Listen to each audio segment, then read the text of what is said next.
Welcome back to 2190 Live, everyone. Zaina Allen here, and I am here with the amazing, the beautiful, the talented Gia Peppers. Welcome, welcome. How are you feeling, girl? I'm first of all happy to see you in this blonde. It is making my morning, well, afternoon, and I am good. I'm happy to be here and honored to talk with you again, Zaina. Of course, Gia. So listen, more than that is really becoming more than that.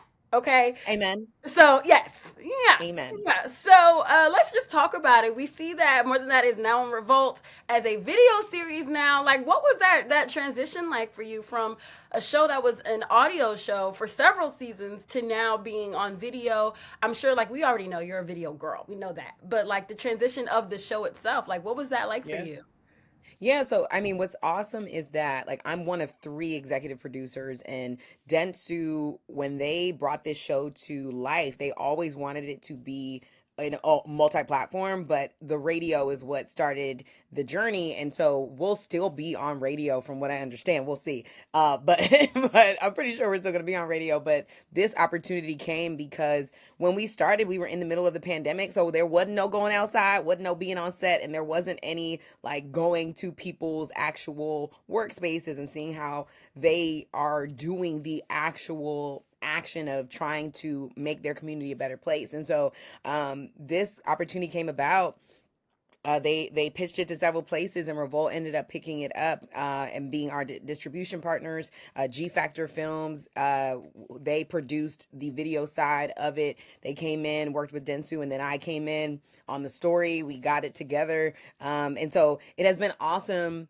It's been a fight for sure. Like nothing creative is ever easy, but what's awesome is that like seeing the responses and seeing the actual show brought to life has been so beautiful. And so I'm just honored. The first episode had my mom in it in DC at Howard, the campus that I grew up on, quite literally. So it was a beautiful homecoming experience, and then getting to go to the other cities was just awesome. I love that. And I think that sometimes when people turn audio things into like more video, they have to adjust themselves, right? Because Yes. you're not like just having a well, you are still having a conversation, but it's like okay, you might have to cut because there's a police car driving by, or like whatever the case may be. Zaina. So, what was that adjustment Yeah. like? What's awesome?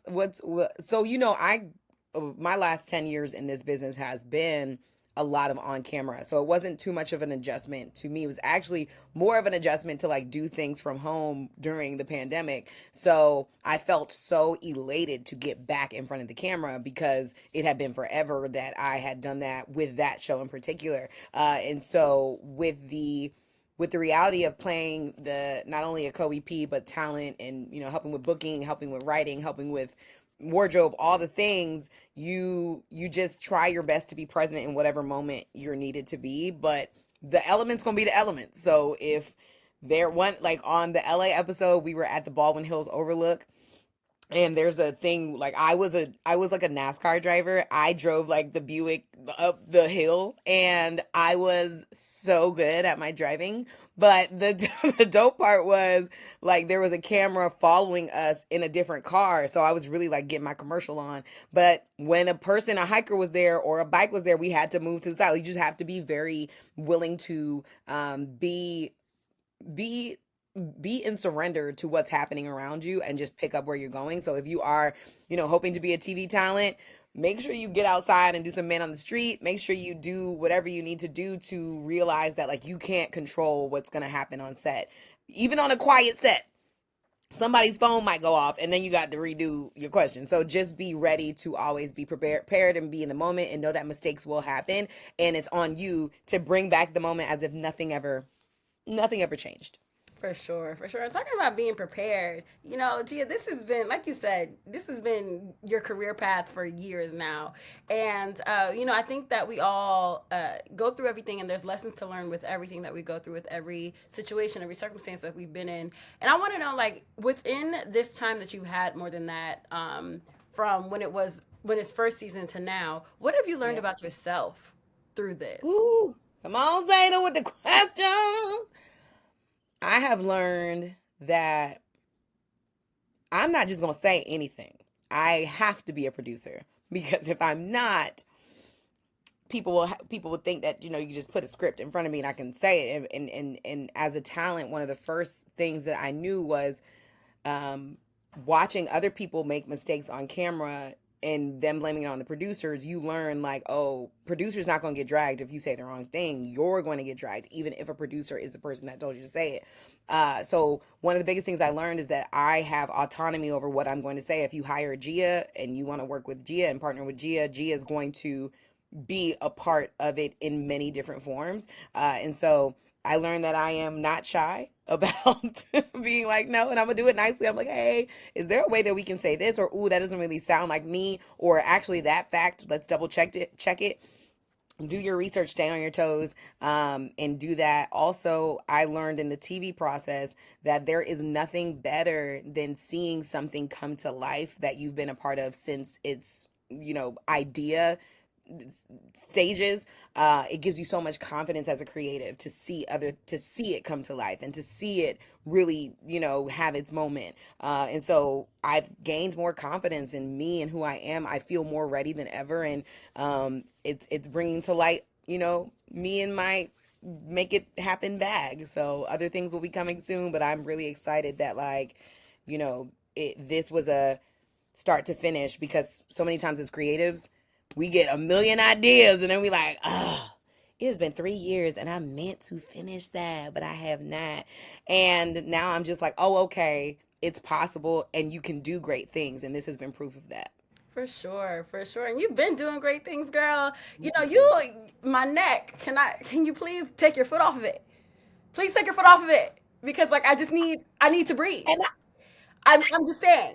So like I just need to know, like, as I said, you've been consistently leveling up throughout your career, and we have gotten to see your entire growth. yeah, And I just want to know, like, what it feels like on your end to know that you are continuously growing. I don't know if you've had moments where you've had to be in a neutral space or in what you may consider like a purgatory or anything like that. But on yeah, our end, we see is Gia got a new gig. Okay. Oh, Gia, she doing. yeah. Oh, okay. So what is that like? I guess it's like the dichotomy. Like, what is that like on your end in comparison to ours? Yeah, it's weird. It's always weird because I think we as creatives get really in our heads and we're hard on ourselves. I have learned to radically trust God and his timing, because I would be freaking out over, you all see the yeses, there have been triple the no's. The no's sometimes take you out in a place where you forget about your dreams, you forget about your confidence in yourself. But they will come back eventually. For years I had no self-confidence in what I could do, even though I was doing things. And so and it was just because the amount of no's that you get in this business can be really hard for you as a person.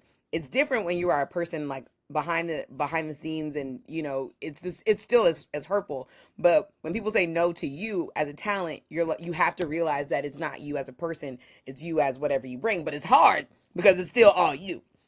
So one of the biggest things that I tell people is that, like, yeah, nothing, no story that you admire comes without its scars. And all of us have been in places where we felt like giving up. In those moments, have great friends, have a notebook where you started with all your passion and all your things of why you want to do what you do, and be able to revisit that, because there will be times where you want to give up. And I have had many times that I have given up, Zaina. I have thrown in the towel, but then God gives me an opportunity, and it's like, oh, okay, well, I guess I'm all right. Like, let me put my big girl pants back on and my lipstick and go be cute on these cameras, because you also realize that you've worked way too hard to come just this far. Yeah, and you can't give up because I'm like, what am I supposed to do? You know what I'm saying? Like, I just Okay, don't. thanks, I just, Zena. you know what I'm saying? Like, I'm Well, then just you can't give up either. Thanks. okay. Mm. Deal, Didn't expect deal, that. deal. I'll make a deal with you. Fine. Twisted my arm. Deal. But before we wrap up, Gia, I just want to know: is there anything? What can we expect next from More Than That? If you can tell us. If you can't, that's fine too. So, I mean, from again, we'll probably be back on radio again. The great thing is all 4 episodes will be streaming probably by the time this comes out. So on YouTube, so you can just binge them all. They're only 20 minutes, which is amazing, but you get real insight into different issues that are happening right now in our community, like, funding HBCUs. We're still severely underfunded, even though we produce the greatest, they produce, the greatest people. I'm just playing, but not really. And then also, everything from, food scarcity and insecurity. And then also we literally just finished the episode in Miami, and it was about protecting your legacy in a space and time where people are literally trying to erase it through food and culture. And so we touch on really big topics, and it's a great way to at least have an understanding of these things that are going on. The world is very noisy and very loud, but if you can get 20 minutes aside for these episodes, I think you'll really enjoy them. So that's that. Stay tuned to me and my brand. We are launching things that I am owning fully and investing. So, pray for my pockets. But I'm really excited because because I get to do stuff that no one gets to edit down. And sometimes as a producer and a talent, you're like, dang, that was the best part of the interview, but we don't have enough time. So now I'm like, oh no, I'm taking up all my time. I'm taking up all my space. So it is what it is. But I'm really excited because more than that is, in a different space, but we're still on radio. So you can also stream every single episode of More Than That on the audio side as well. And everywhere you get your podcast. If you just want to have a deep dive into the school of, the latest conversations in our community, I think it's a great way to go. For sure, for sure. Well, thank you so much, Gia, for your time. I really Thank appreciate you. it. I love being here. You're amazing per usual. Thank you.